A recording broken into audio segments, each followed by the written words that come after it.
My name is Elena Ross. I'm 27.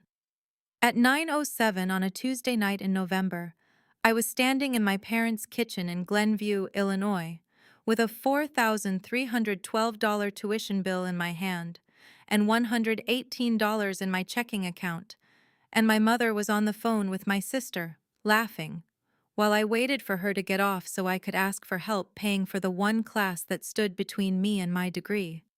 She knew I was there. She looked right at me. She held up one finger. That one finger meant wait. It always meant wait. It had been meaning wait for 22 years. I waited 11 minutes. I know because I watched the microwave clock blink from 9:07 to 9:18, and I memorized it the way you memorize things when something inside you already knows it's the last time you're going to let yourself be made to wait. When she finally hung up, she didn't say sorry. She opened the refrigerator, pulled out a container of leftovers, and said without turning around, "Tiffany got into the administrative program at Cascade Medical. We're so proud of her." I said, "Mom, I need to talk to you about my tuition."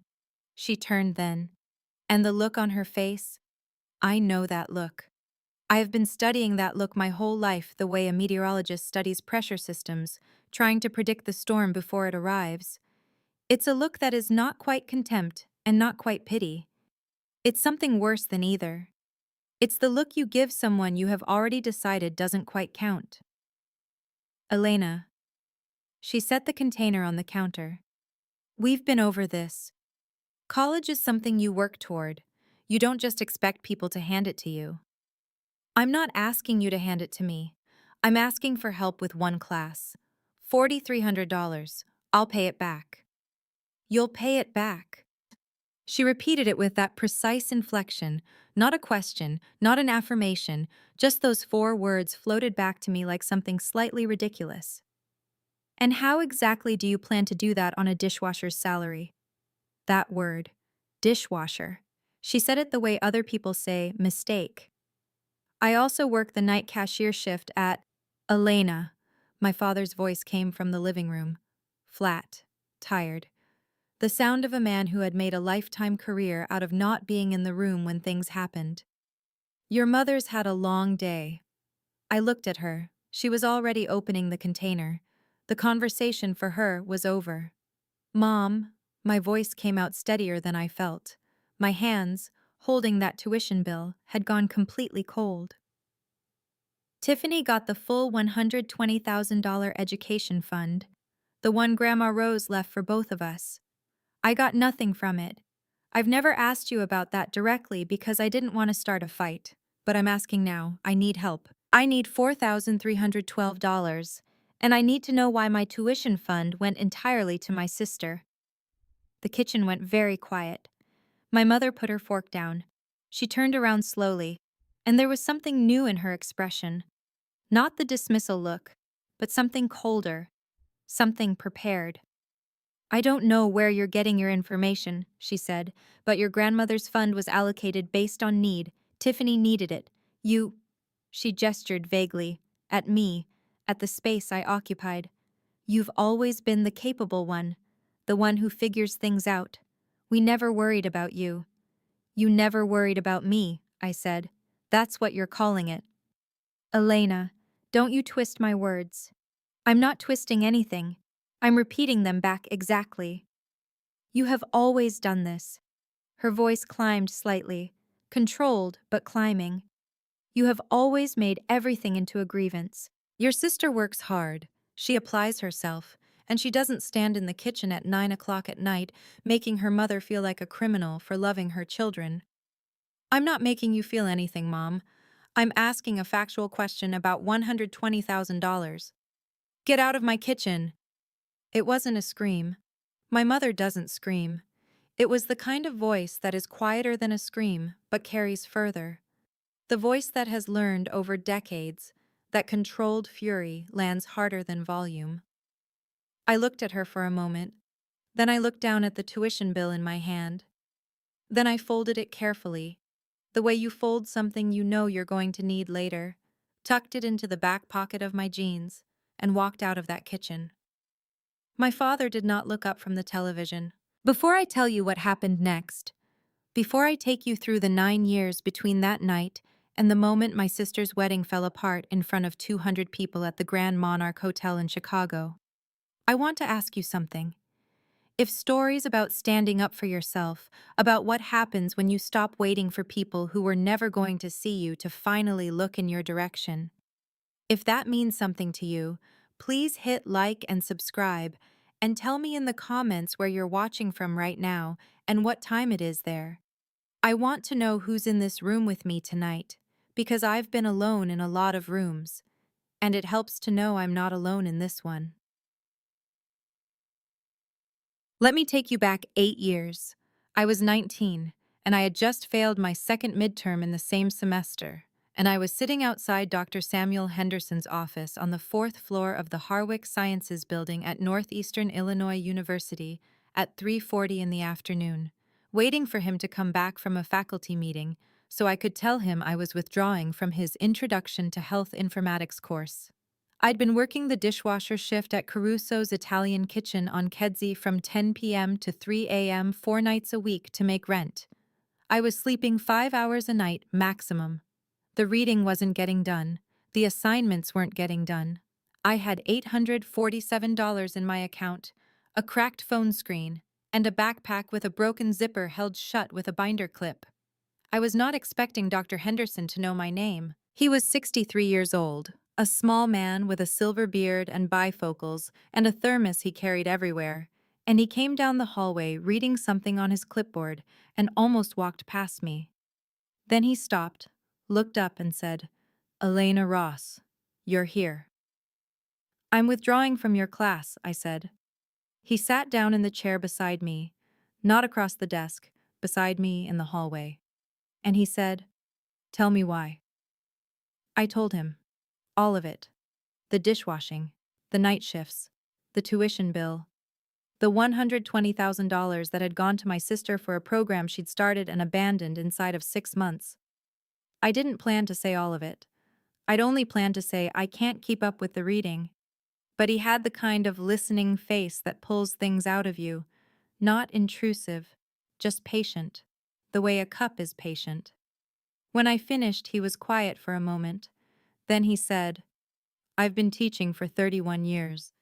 In 31 years, I have learned to spot two kinds of students. Ones who are here because they expect a credential, and ones who are here because they need to understand something." He tapped the clipboard. "Your midterm answers were wrong, but they were wrong in interesting ways. That means you're thinking, you're just not sleeping." He got me a department emergency scholarship, $2,200, enough to finish the semester. He also gave me a research assistant position in his lab for the following spring. 15 hours a week, $13.50 an hour, flexible scheduling. On my last day in his office before winter break, I was packing up my files and he was at his desk grading. And he said, without looking up, "You know what I tell students who've been told they're the reliable one, the capable one, the one nobody needs to worry about?"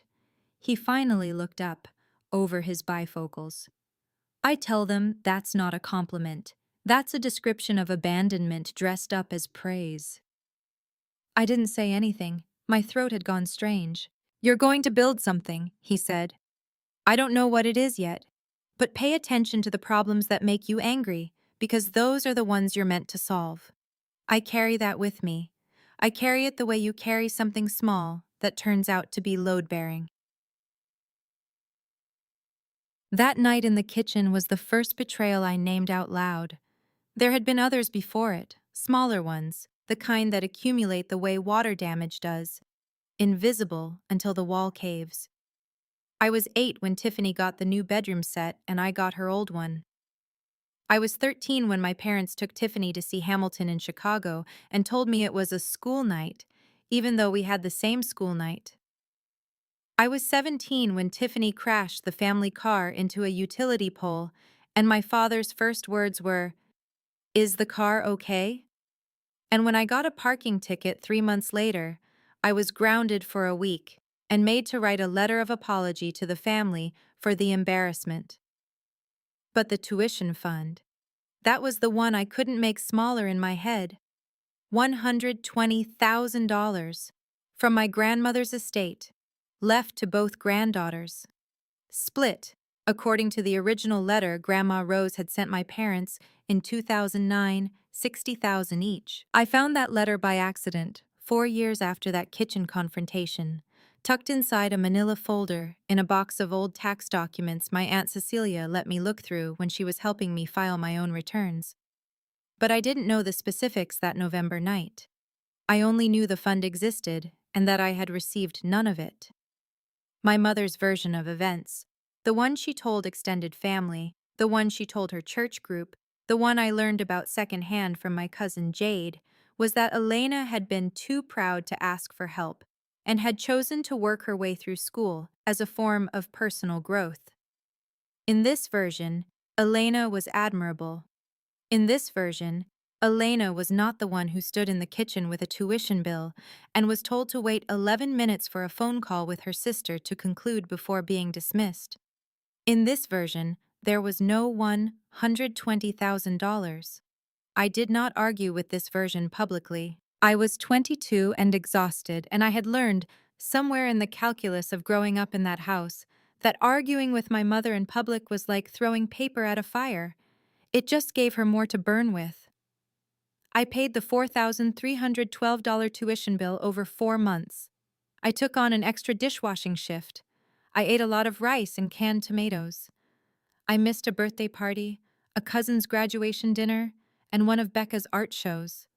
Becca, who had been my best friend since 7th grade, and who showed up at my apartment 2 days after that kitchen night with a rotisserie chicken, a six-pack, and the specific expression of someone who is not going to tell you it's going to be fine because she knows you're smart enough to know it might not be. "What are you going to do?" she asked. "Finish," I said. "And then?" "I don't know yet." I was picking at the chicken. "Dr. Henderson said to pay attention to the problems that make me angry." Becca handed me a bottle. "So what makes you angry?" I thought about it. "The way healthcare data is siloed," I said. "Small clinics can't talk to hospital systems. Patients fall through the gaps. People die of things that were preventable if someone had had access to someone else's file." Becca looked at me for a long moment. "You know you said that like a person who's going to solve it." "I said it like a person who's hungry and annoyed." "Same energy," she said. "Same energy." I graduated in May with honors, on a morning my parents attended, and in the audience for 4 minutes before my mother announced she had a migraine and needed to leave. Tiffany was not there.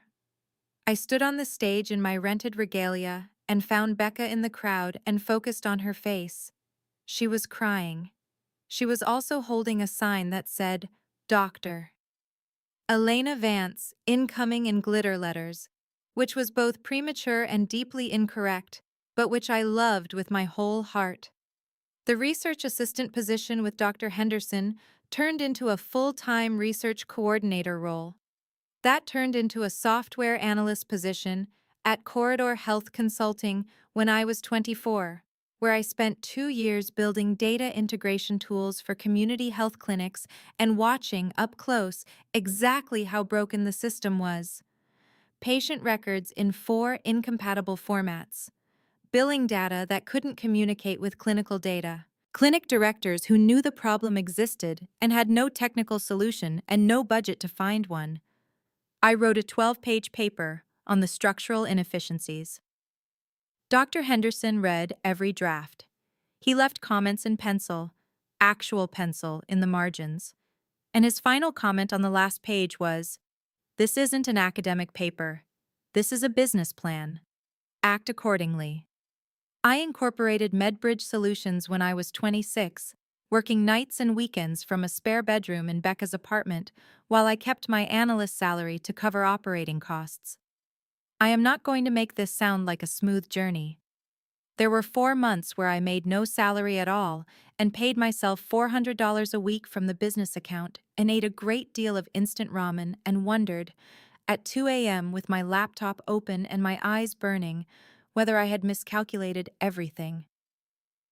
Then Summit Valley Health signed a $2.8 million contract for MedBridge's clinic integration platform. I sat in my car in the Summit Valley Health parking lot on the morning after the signing and did not cry exactly, but I sat there for 26 minutes without moving. And somewhere in those 26 minutes, I thought about that Tuesday night at 9:07 in my parents' kitchen, and about a microwave clock blinking, and about one finger held up that meant wait, and I thought, I waited.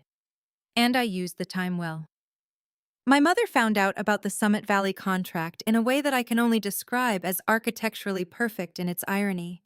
She read about it in a regional business journal. Becca sent me the screenshot. The article mentioned Elena Vance, 26-year-old CEO of MedBridge Solutions, and included a photo from the contract signing. My mother called me that evening at 6:51 p.m., the first call she had initiated in 4 months. I saw the article, she said. I know, I said. You could have told us. I could have, I said. There was a pause.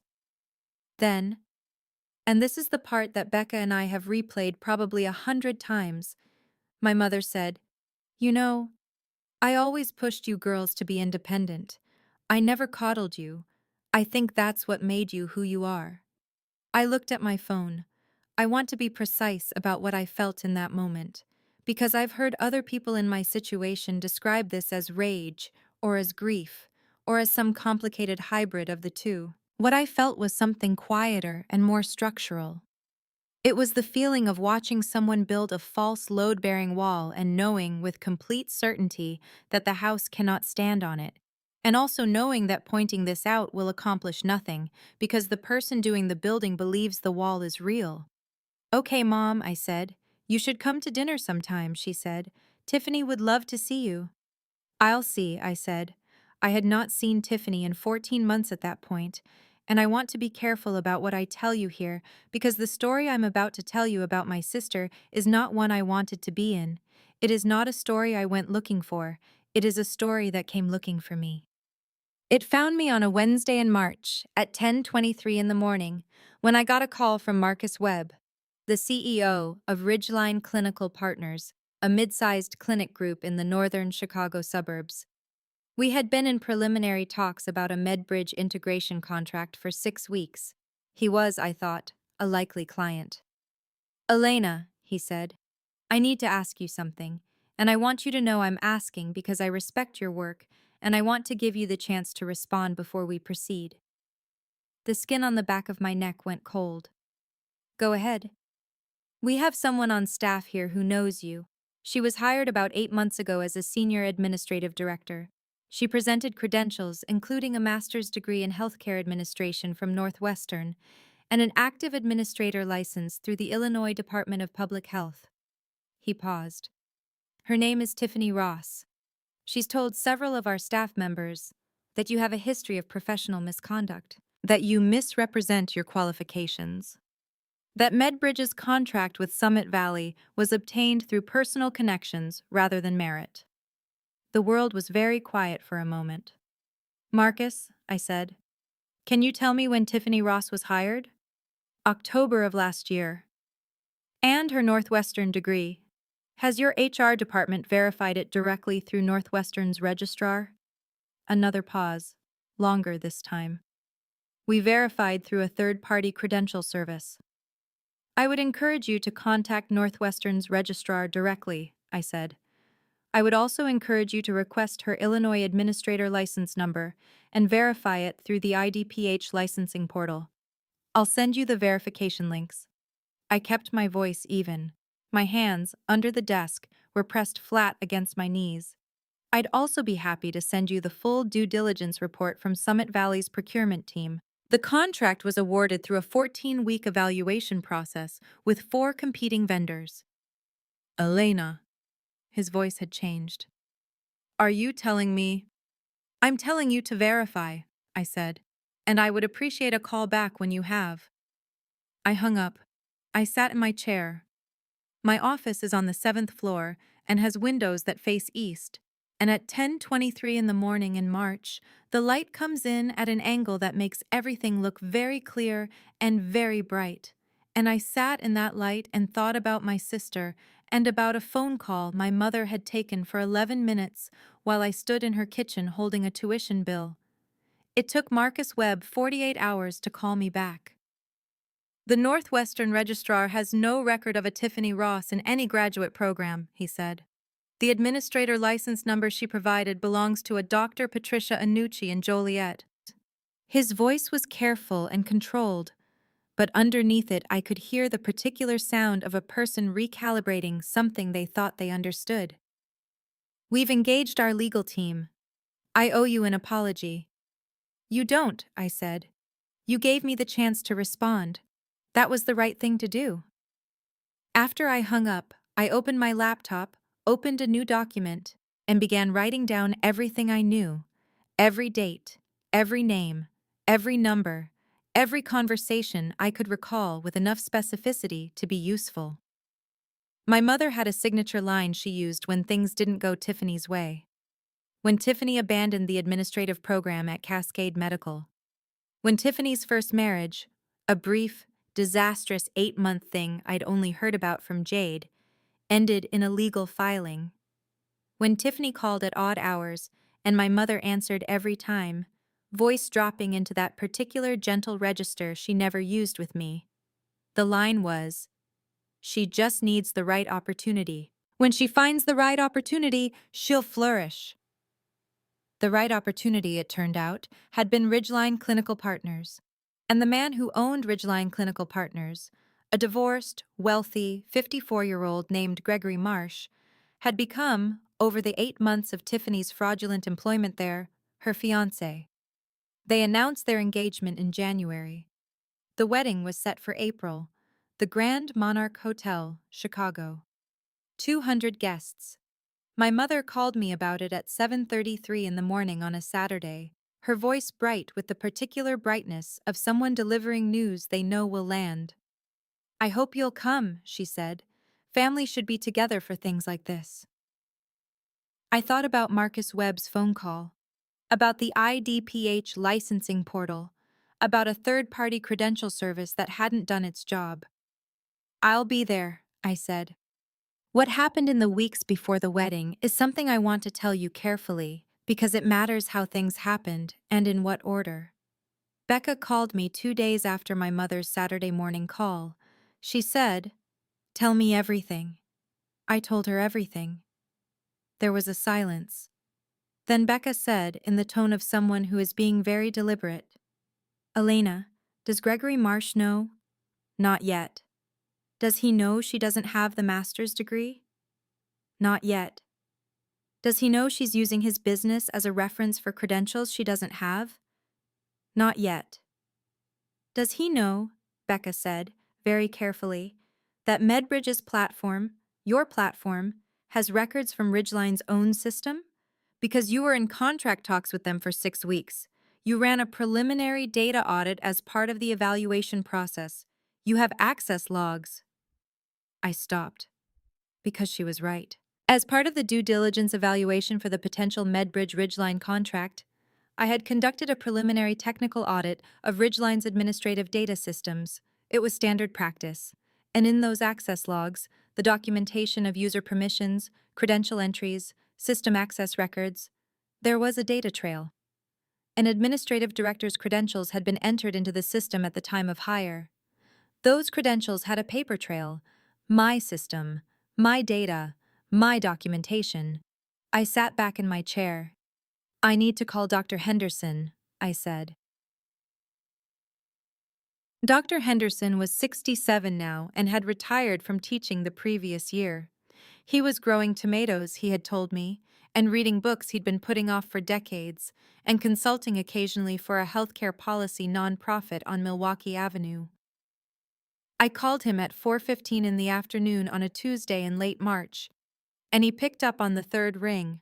I explained the situation, all of it, the fake credentials, the licensing fraud, the way my sister had infiltrated my client's company and used that position to undermine my professional reputation. The access logs in Medbridge's system, the wedding in 3 weeks at the Grand Monarch. He was quiet for a moment. You know what you have, he said. I know. And you know what you need to do with it.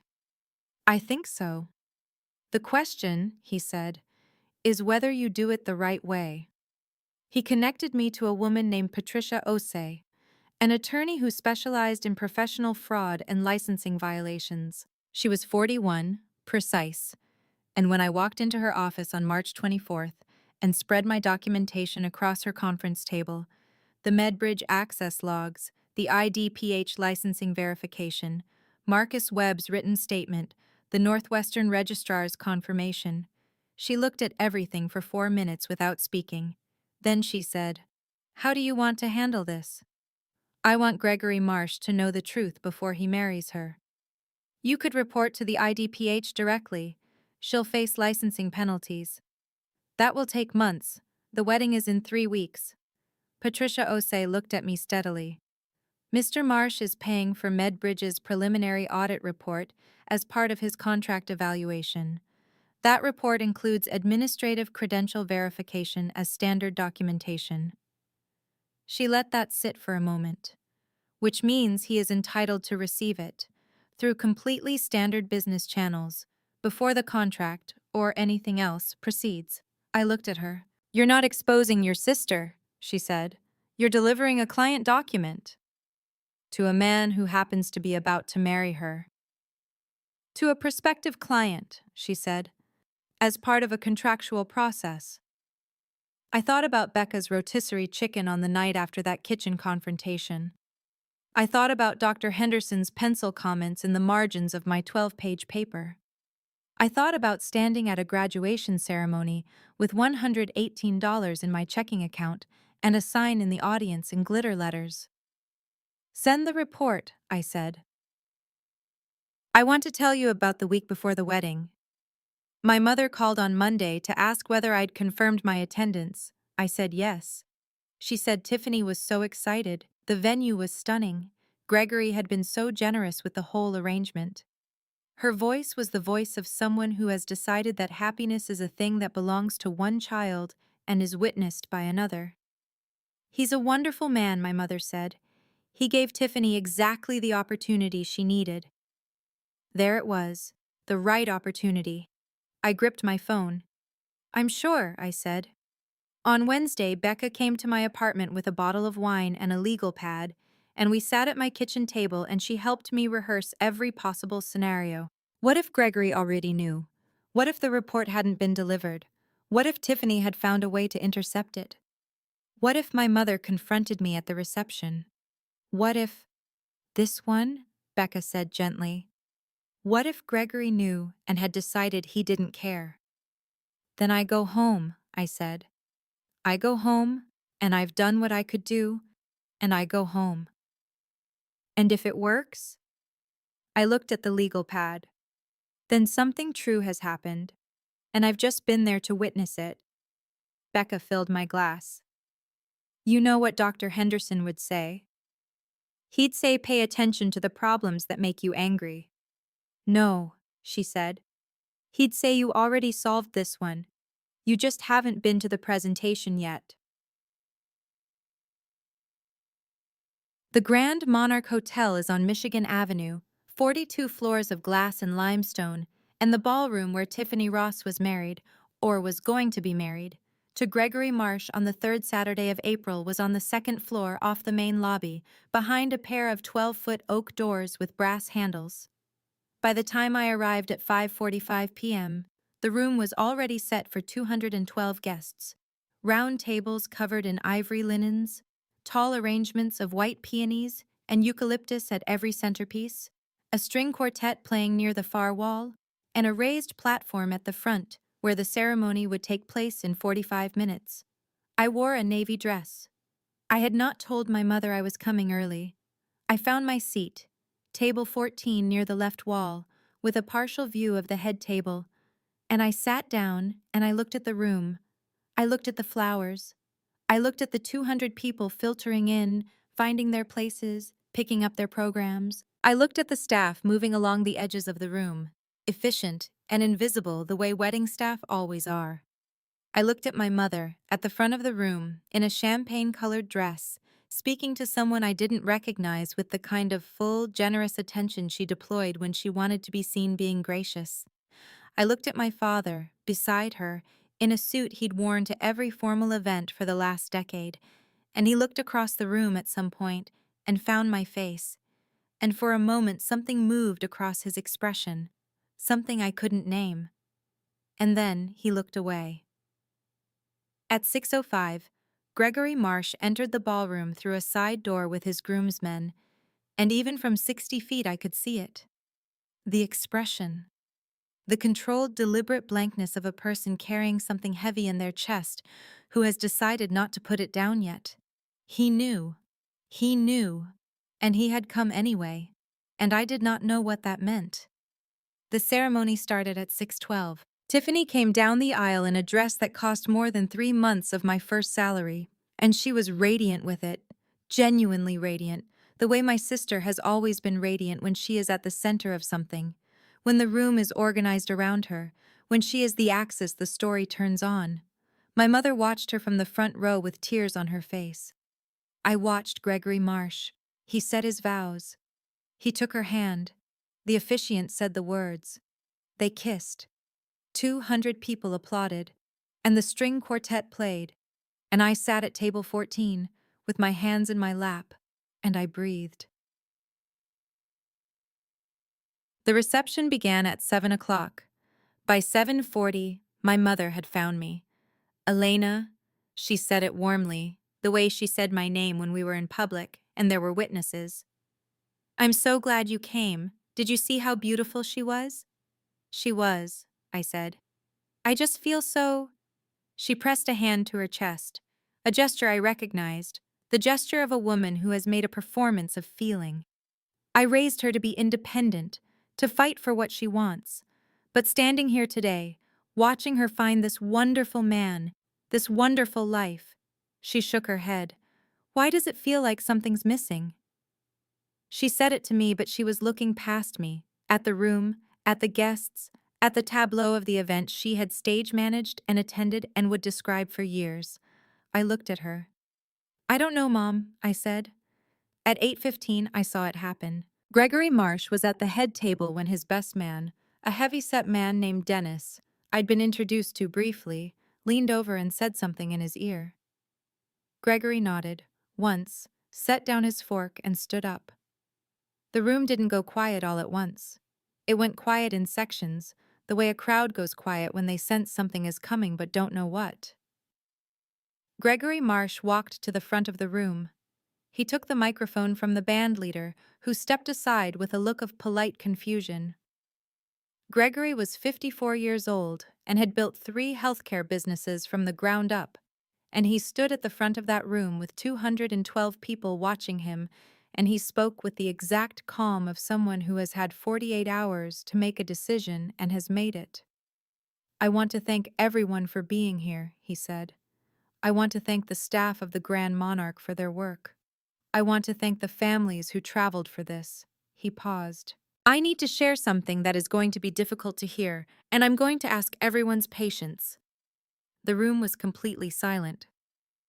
3 days ago, I received a standard due diligence report from a vendor my company has been evaluating for a data integration contract.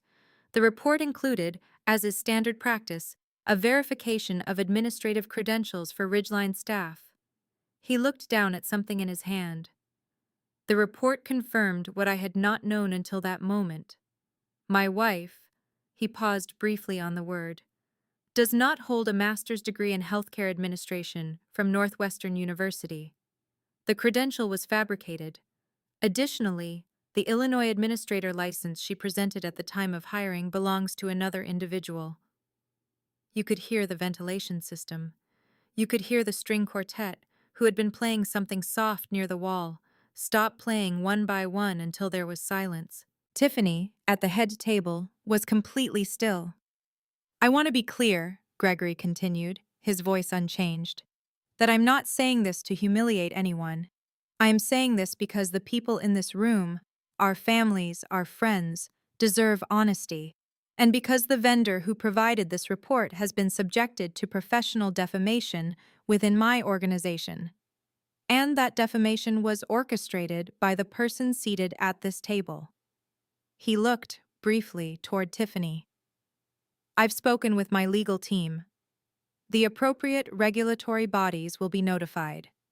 I take full responsibility for the failures in our hiring process that allowed this to go undetected. He set the microphone down.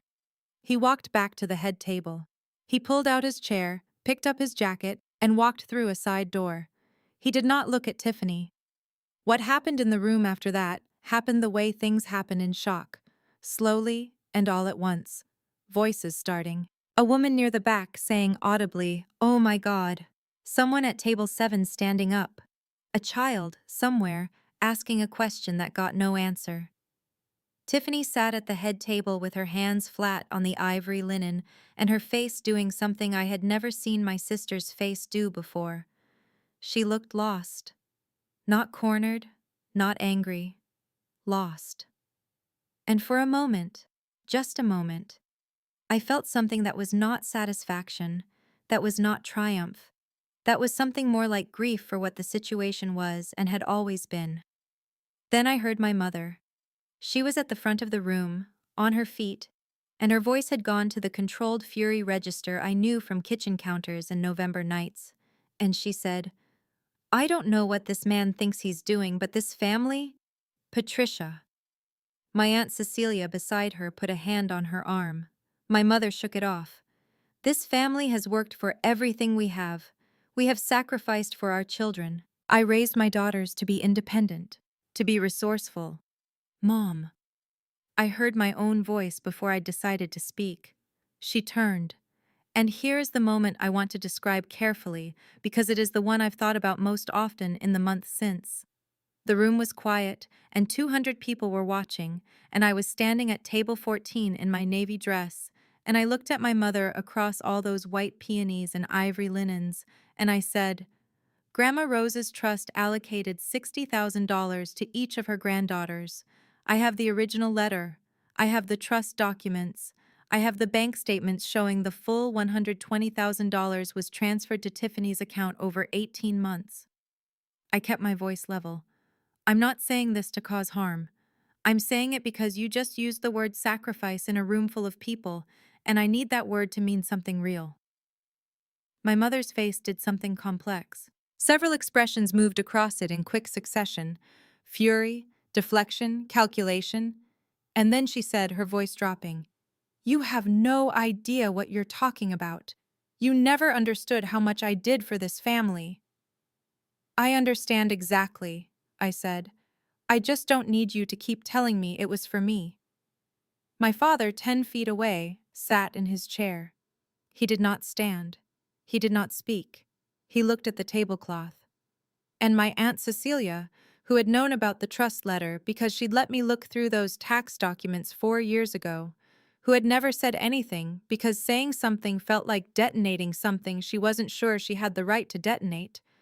My Aunt Cecilia looked at my mother and said quietly, "She's right, Patricia. You know she's right." My mother opened her mouth. Then she closed it. I picked up my clutch from the table. I looked at the room, at the 200 people in it, at the flowers, at the untouched plates, at my sister still sitting at the head table with her hands flat on the linen. I did not go to Tiffany. I thought about it.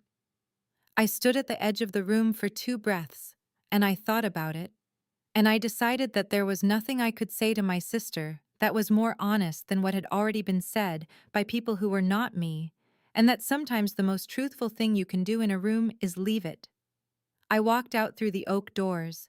The lobby of the Grand Monarch was cool and hushed, and my heels clicked on the marble, and the doorman held the door for me, and I walked out onto Michigan Avenue at 8:37 p.m. on a Saturday in April, and the lake wind was coming off the water, and it was cold enough that I wished I'd brought a coat, and I thought about Dr. Henderson telling me to pay attention to the problems that make me angry, and I thought about Becca's glitter sign, and I stood on the sidewalk for about 30 seconds and breathed the lake air, and then I called a car. In the weeks after the wedding, Things happened in the particular slow cascade of institutional processes. The Illinois Department of Public Health opened a licensing fraud investigation. Ridgeline Clinical Partners terminated Tiffany's employment and filed a civil complaint. Marcus Webb, who I heard from directly, retained Patricia Osei's firm. The vendor that had provided the faulty third-party credential verification faced its own inquiry. Gregory Marsh sent me an email 3 days after the wedding. It was 4 sentences. It said, "He appreciated my work, he understood the difficult position I had been in, he intended to pursue the appropriate legal remedies, and he hoped we could revisit the Medbridge Ridgeline contract evaluation when things had settled." I responded in 2 sentences. I said I was glad the documentation had been useful, and I would welcome that conversation. My mother did not call me for 6 weeks. When she did call, she did not mention the wedding. She talked about a recipe she was trying, and whether I'd seen the new park renovation on Greenview. I listened. I said, in the appropriate places. At the end of the call, she said, "I hope we can all move forward." I said, "I'll be in touch, Mom." And I meant it. In the particular way you mean something when you're the one deciding the terms. My father called me, separately, 10 days later. He said, "Elena, I'm sorry." Just those 3 words. Nothing after them. The line was quiet for a moment, and then he said, "I know that's not enough." And I said, "I know you know." And we sat on the phone in silence for about a minute before he said goodnight. That phone call is the one I've thought about most. Not the wedding, not the kitchen at 9:07, not any of the rest of it. That 1 minute of silence where my father and I both knew exactly what had not happened for 27 years and didn't pretend that naming it in one phone call undid it, but also didn't pretend the naming was nothing. It is 6 months later now. I am in my apartment on the north side of Chicago, the one with the east-facing windows, and it is early morning, and there is coffee brewing, and on my desk there is a framed photograph of me and Dr. Henderson at the Medbridge launch event 2 years ago. The one where he wore a tie and complained about it the entire evening and told me the canapes were the only reason he'd attended. He's teaching again, 1 class a semester. He says he got bored of the tomatoes. Becca is opening her own studio in April. Photography. She's been doing it on the side for years and the portfolio is extraordinary, and I told her 6 months ago that the only reason she hadn't done it yet was that she'd spent too much time watching out for the people she loved instead of watching out for herself. She told me that was the most hypocritical thing anyone had ever said to her. We both laughed for a long time. Medbridge signed 2 new regional contracts this fall. I am still the CEO. I am also, as of 3 weeks ago, serving on the advisory board for a healthcare equity initiative at Dr. Henderson's University, which has a clunky name and an enormous amount of work to do, and which I find, every time I'm in the room for a meeting, exactly as important and as difficult as it should be. I have a plant on my windowsill that I have kept alive for 8 months, which is a personal record. If you're watching this, I want to tell you something specific. Not something that sounds good in a quote, but something I actually had to learn. The capable one is not a compliment. It is a permission slip that other people write for themselves. Permission to need nothing from you, to give nothing to you, and to call the arrangement your strength. You are allowed to need things. You are allowed to ask. You are allowed to stop performing your own resilience for an audience that feeds on it. The thing I did that changed everything was not the confrontation. It was not the data report. It was not the wedding. The thing I did was fold that tuition bill and put it in my back pocket and leave the kitchen. Not because I was giving up, but because I finally understood that the person I needed to stop waiting for was not my mother. It was myself. Stop waiting. Outside my window right now, there is a wind coming off Lake Michigan, the same kind of wind that was there on Michigan Avenue the night I walked out of the Grand Monarch. And the morning light is doing what it does in Chicago in October, coming in flat and gold and honest, without any softening. I sit here with my coffee and I don't feel like I won anything. I feel like I finally stopped losing. If you've ever been called the capable one, when what you actually were was abandoned, type I was capable in the comments. Or if you were the one who finally stopped waiting for the apology, the acknowledgement, the permission to matter, type I stopped waiting. Both are true. Both cost something. Both were worth it. If this story stayed with you, check the description for more stories like this one. Thank you for being here with me tonight. Take care of yourself this week.